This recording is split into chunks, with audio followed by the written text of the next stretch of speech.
കേന്ദ്രമന്ത്രി സുരേഷ് ഗോപിയെ മന്ത്രി കെ.ബി. ഗണേഷ് കുമാർ അവഹേളിച്ചതിൽ പ്രതിഷേധവുമായി ബി.ജെ.പി. മന്ത്രിയുടെ പത്തനാപുരത്തെ വസതിയിലേക്ക് ബി.ജെ.പി. പ്രതിഷേധ മാർച്ച് സംഘടിപ്പിച്ചു. പ്രവർത്തകരെ പോലീസ് ബാരിക്കേഡ് ഉപയോഗിച്ച് തടഞ്ഞു.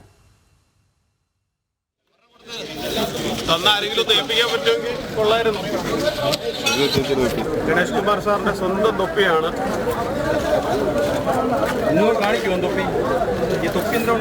തൊപ്പി സമരമാണെന്ന് നമ്മുടെ MLA തന്നെ പറഞ്ഞിട്ടുണ്ടല്ലോ. സാറിന്റെ തൊപ്പിയാണ്, നമ്മുടെ പത്തനാപുരത്ത് നിന്ന് കിട്ടിയ തൊപ്പിയാണ്. നമ്മുടെ പത്തനാപുരം ഏരിയയിൽ നിന്ന് തന്നെ കിട്ടിയാണ്. വണ്ടിയിൽ നിന്ന് വീണതാണെന്ന് തോന്നുന്നു, അറിയില്ല. കേരളത്തിന്റെ ജനാധിപത്യ സംവിധാനം. മനോജ് ചേരുന്നുണ്ട് വാർത്തയുടെ വിവരങ്ങളുമായി. കേന്ദ്രമന്ത്രി സുരേഷ് ഗോപിയെ മന്ത്രി കെ.ബി. ഗണേഷ് കുമാർ അവഹേളിച്ചതിന്റെ പ്രതിഷേധമാണല്ലോ നമ്മൾ കാണുന്നത്. യഥാർത്ഥത്തിൽ കെ.ബി. ഗണേഷ് കുമാർ വടികൊടുത്ത് അടിവാങ്ങി എന്ന് വേണം ഈ ഘട്ടത്തിൽ പറയാൻ, അല്ലേ മനോജ്?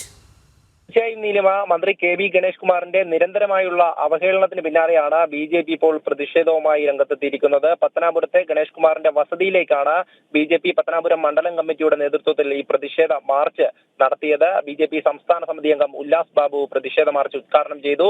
ബി.ജെ.പി. ഈസ്റ്റ് ജില്ലാ പ്രസിഡന്റ് രാജീവ് പ്രസാദ് നേതൃത്വം നൽകി.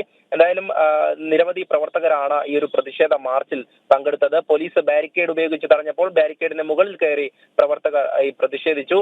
അതായത് കേന്ദ്രമന്ത്രി സുരേഷ് ഗോപി ഈ കമ്മീഷണർ സിനിമയ്ക്ക് ശേഷം IPS എന്ന് എഴുതിയ തൊപ്പി വാഹനത്തിൽ കൊണ്ടു നടന്നുവെന്നും തൃശൂർക്കാർക്ക് സുരേഷ് ഗോപിയെ കൊണ്ട് ദോഷം വരരുത് എന്നൊക്കെയായിരുന്നു ഗണേഷ് കുമാറിന്റെ പരാമർശം. അത്തരത്തിലൊരു അവഹേളനമാണ് സുരേഷ് ഗോപിക്കെതിരെ കെ.ബി. ഗണേഷ് കുമാർ നടത്തിയത്. എന്നാൽ 2014 സെപ്റ്റംബറിൽ ഇടുക്കിയിൽ അച്ഛന്റെയും രണ്ടാനമ്മയുടെയും ക്രൂരമർദ്ദനത്തിന് ഇരയായ ഷെഫീഖ് എന്ന കുട്ടിക്ക് പിറന്നാൾ ദിനത്തിൽ സുരേഷ് ഗോപി ആ തൊപ്പി സമ്മാനിച്ച ദൃശ്യങ്ങളാണ് ഇന്ന് സമൂഹ മാധ്യമങ്ങളിലൊക്കെ തരംഗമാകുന്നത്.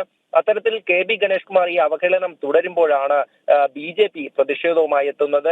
എന്തായാലും മന്ത്രിയുടെ വസതിയിലേക്ക് നടത്തിയിട്ടുള്ള പ്രതിഷേധ മാർച്ചാണ് നമ്മൾ കണ്ടത്. അതിൽ തന്നെ പ്രവർത്തകരൊക്കെ ഈ സോളാർ കേസിലെ പരാതിക്കാരിയുടെ ചിത്രം പതിപ്പിച്ച തൊപ്പിയൊക്കെ കൊണ്ട് പോലീസുകാരെ ഏൽപ്പിക്കുന്ന ദൃശ്യങ്ങളൊക്കെ നമുക്ക് കാണാം. അത്തരത്തിൽ കെ.ബി. ഗണേഷ് കുമാർ ഈ അവഹേളനം ഇനിയും തുടർന്നാൽ പ്രതിഷേധം ശക്തമാക്കുമെന്ന് തന്നെയാണ് ബി.ജെ.പി.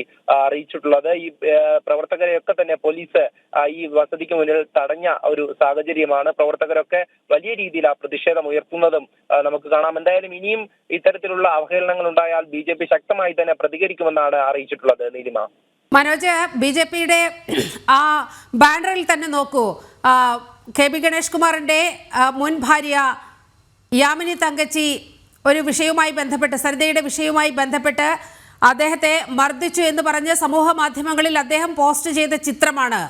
ആ ചിത്രം പ്രദർശിപ്പിച്ചുകൊണ്ടാണ് കെ.ബി. ഗണേഷ് കുമാർ വ്യക്തി എന്ന മന്ത്രി ആരാണ് എന്നത് ഓർമ്മിപ്പിക്കുന്നത് ബി.ജെ.പി. യഥാർത്ഥത്തിൽ കെ.ബി. ഗണേഷ് കുമാർ വടികൊടുത്ത് അടിവാങ്ങി എന്നതിൽ ഒരു തർക്കവുമില്ല, അല്ലേ? അതായത് മന്ത്രി കെ.ബി. ഗണേഷ് കുമാറിന്റെ ഭൂതകാലം പരിശോധിച്ചു കഴിഞ്ഞാൽ ആരാണ് ഏറ്റവും കൂടുതൽ ഇത്തരത്തിൽ അവഹേളിക്കപ്പെടേണ്ടത് അല്ലെങ്കിൽ ഈ അപമാനിതരായതെന്നൊക്കെ നമുക്ക് തിരിച്ചറിയാൻ സാധിക്കും. അതിന്റെയൊക്കെ സൂചകമായി തന്നെയാണ് ബി.ജെ.പിയുടെ ഈ പ്രതിഷേധ മാർച്ചിൽ പോലും അത്തരം ചിത്രങ്ങൾ വരുന്നത്. കാരണം കെ.ബി. ഗണേഷ് കുമാർ മുൻപ് അതായത് പലതിന്റെയും ഭാഗമായിട്ടുള്ളതും അതോടൊപ്പം തന്നെ പല വിഷയങ്ങളിലും, അതായത് പഴയ ബാലകൃഷ്ണപിള്ളയുടെയൊക്കെ തന്നെ ചില അഭിമുഖങ്ങളിലൊക്കെ നമുക്ക് മനസ്സിലാക്കാൻ സാധിക്കും എത്രത്തോളമാണ് കെ.ബി. ഗണേഷ് കുമാറിന്റെ ഭൂതകാലം രേഖപ്പെടുത്തിയിരിക്കുന്നതെന്ന്. അത്തരത്തിലുള്ള കാര്യങ്ങളൊക്കെ തന്നെ ഇന്ന് സമൂഹ മാധ്യമങ്ങളിലും പ്രചരിക്കുകയാണ്. കാരണം മന്ത്രിയുടെ ഈ പരാമർശത്തിൽ അത് ബാധിച്ചത് സുരേഷ് ഗോപി എന്നുള്ള കേന്ദ്രമന്ത്രിയെ അല്ല എന്നുള്ളതാണ്. വടി കൊടുത്ത് അടി വാങ്ങി എന്ന് തന്നെയാണ് നമുക്കിതിലൂടെ മനസ്സിലാക്കാൻ സാധിക്കുന്നത്. മനോജാണ് ബി.ജെ.പി. മാർച്ചിന്റെ വിവരങ്ങൾ പങ്കുവച്ചത്.